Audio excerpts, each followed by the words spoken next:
Mr. Secretary, my good friend Tony, thank you for your important visit here today. Thank you. Thank President Biden.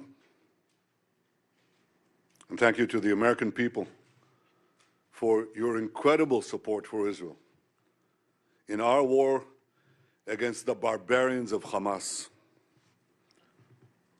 I thank you in English. I want to thank you in Hebrew as well.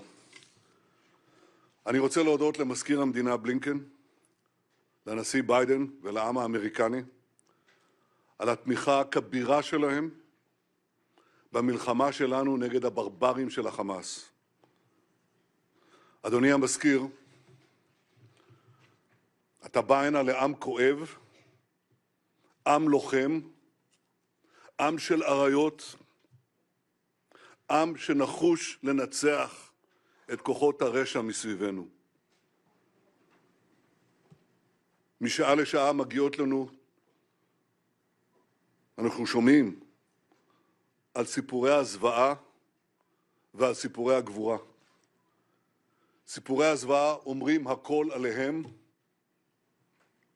וסיפורי הגבורה אומרים הכל עלינו.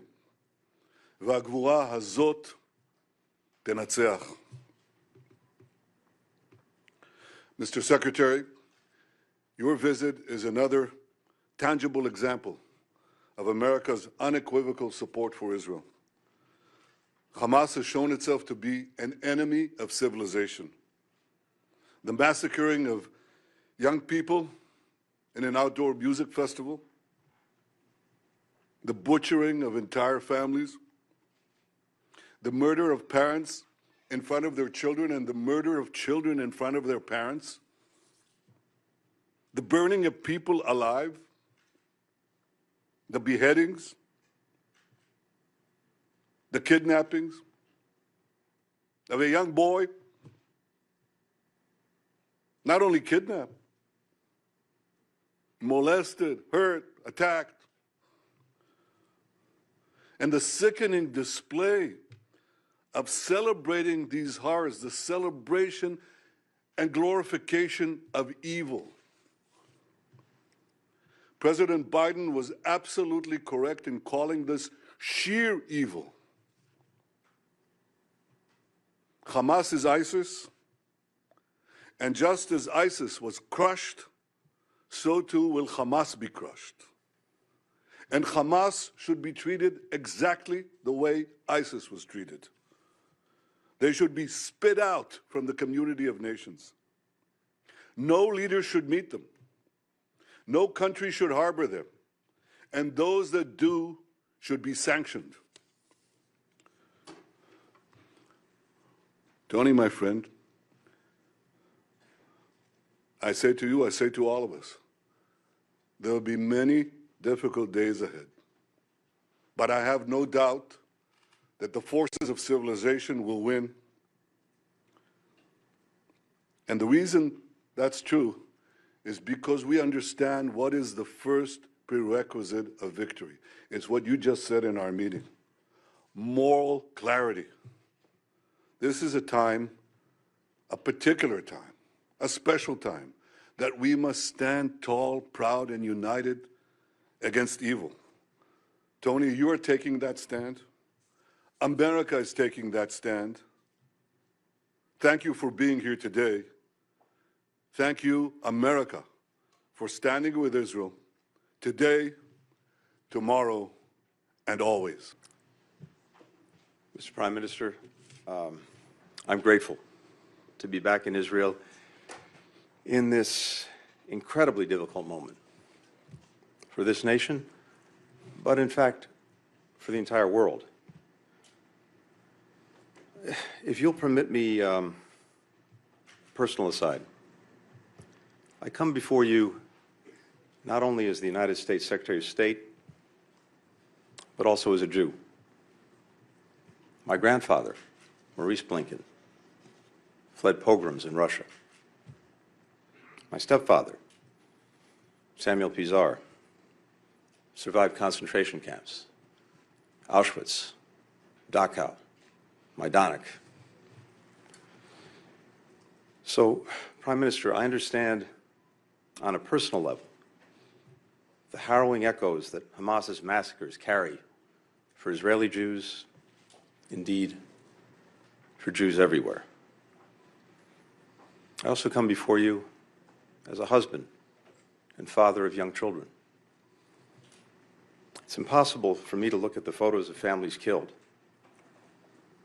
such as the mother, father, and 3 small children murdered as they sheltered in their home in kibbutz near Oz,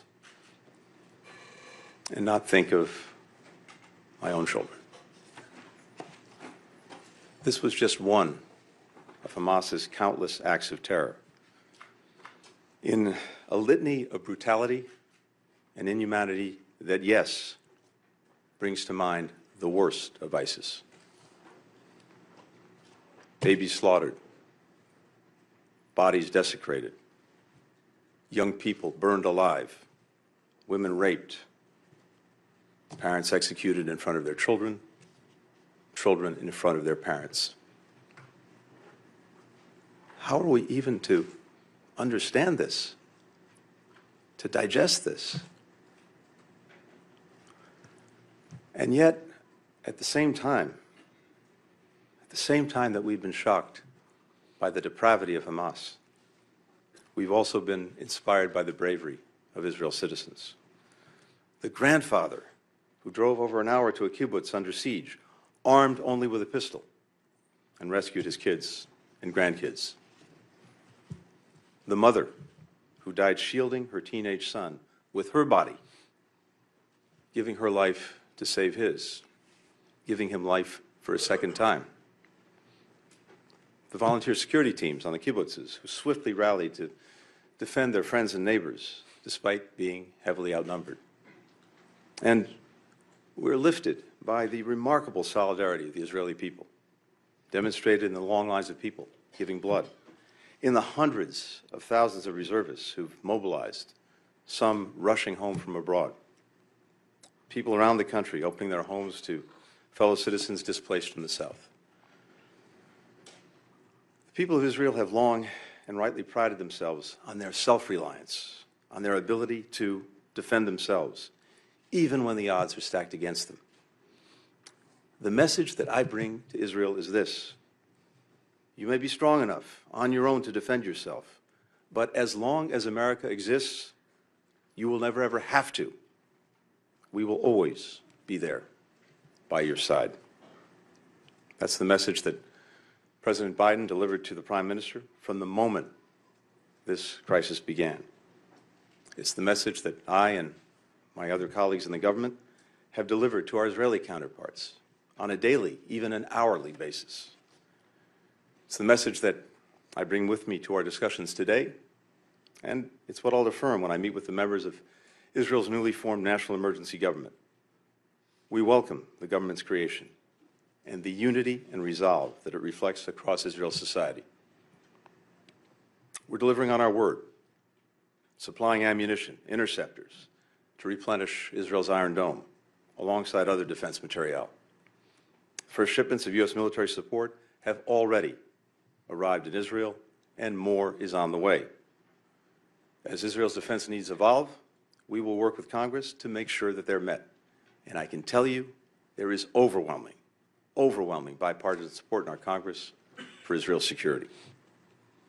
Here in Israel and everywhere, we will reaffirm the crystal clear warning that President Biden issued yesterday to any adversary, state or non-state, thinking of taking advantage of the current crisis to attack Israel.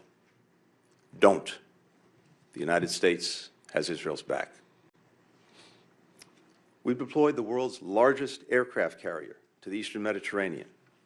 We bolstered the presence of U.S. fighter aircraft in the region. We're providing other support as well. We continue working closely with Israel to secure the release of the men, women, children, elderly people taken hostage by Hamas. We're pursuing intensive diplomacy throughout the region to prevent the conflict from spreading, and I'll be doing that over the course of my trip in the coming days. Too often in the past, leaders have equivocated in the face of terrorist attacks against Israel and its people. That's why we've been adamant with all countries in the wake of these attacks. There is no excuse. There is no justification for these atrocities. You heard the Prime Minister say it. This must be a moment for moral clarity. The failure to unambiguously condemn terrorism puts at risk not only people in Israel, but people everywhere. Look at what just happened. Individuals from 36 countries killed or missing in the aftermath of Hamas's attacks. Europe, Asia, Africa, the Americas. No region has escaped Hamas's bloody reach. Anyone who wants peace and justice must condemn Hamas's reign of terror. We know Hamas doesn't represent the Palestinian people or their legitimate aspirations to live with equal measures of security, freedom, justice, opportunity, and dignity. We know Hamas, instead of promoting the well-being of its citizens, rules repressively and dedicates the resources it has to terror tunnels and rockets. We know Hamas didn't commit its heinous acts with the interests of Palestinian people in mind. We know Hamas does not stand for the future that Palestinians want for themselves and for their children. Hamas has only one agenda: to destroy Israel and to murder Jews. No country can or would tolerate the slaughter of its citizens, or simply return to the conditions that allowed it to take place. Israel has the right, indeed the obligation, to defend itself and to ensure that this never happens again. As the Prime Minister and I discussed, how Israel does this matters. We democracies distinguish ourselves from terrorists by striving for a different standard, even when it's difficult, and holding ourselves to account when we fall short. Our humanity, the value that we place on human life and human dignity, that's what makes us who we are. And we count them among our greatest strength. That's why it's so important to take every possible precaution to avoid harming civilians. And that's why we mourn the loss of every innocent life. Civilians of every faith, every nationality who've been killed. Tragically, the number of innocent lives claimed by Hamas's heinous attacks continues to rise. Among those, we now know that at least 25 American citizens were killed. We join families in Israel, in the United States, around the world, in mourning their immeasurable loss. Nearly 15 years ago, my stepfather, who I alluded to earlier, Samuel Pizar, came here to Yad Vashem to perform the mourner's prayer that he wrote to accompany Leonard Bernstein's Third Symphony, Kaddish. Reflecting on the unspeakable horrors that he'd endured as a boy in the Nazi concentration camps, he wrote that man, though created in your image and endowed with the freedom to choose between good and evil, remains capable of the worst as of the best, of hatred as of love, of madness as of genius. In this moment, where evil, hatred, and madness have once more taken so many innocent lives, we must stand together, resolved to confront what is worst among humanity with what is best. We must provide an alternative to the vision of violence and fear, nihilism and terror presented by Hamas. That is what the United States will do, standing with Israel, working together with its people, and all those in this region who remain committed to the vision of a more peaceful, a more integrated, a more secure, a more prosperous Middle East. Thank you very much.